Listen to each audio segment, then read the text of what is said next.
డైనోసర్లను కూడా పుట్టిస్తారా గురూ? Jurassic park నిజం అవుతుందా?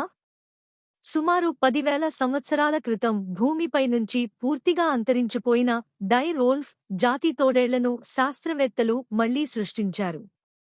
కలోసల్ బయోసైన్సెస్ అనే సంస్థకు చెందిన పరిశోధకులు 72,000 సంవత్సరాల నాటి శిలాజాలం నుంచి సేకరించిన డిఎన్ఏను ఉపయోగించి 3 డైరోల్ఫ్ కూనలను పుట్టించడంలో విజయం సాధించారు.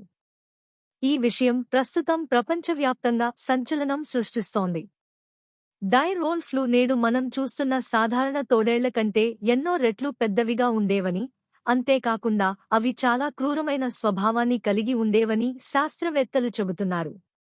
వాటి బలమైన దవడలు, పెద్ద శరీర పరిమాణం అప్పట్లో ఇతర జంతువులకు భయంకరమైన ముప్పుగా ఉండేవి. కొంతమంది ఇది పర్యావరణ సమతుల్యతకు ప్రమాదం కలిగించవచ్చని వాదిస్తుంటే, మరికొందరు అంతరించిపోయిన జాతులను తిరిగి పుట్టించడం ద్వారా జీవవైవిధ్యాన్ని కాపాడవచ్చని అంటున్నారు. కొందరేమో డైనోసర్లను మళ్లీ పుట్టిస్తారా? జురాసిక్ పార్క్ నిజం అవుతుందా అని ఈ వార్త తెలిసిన వాళ్లు కామెంట్స్ చేస్తున్నారు.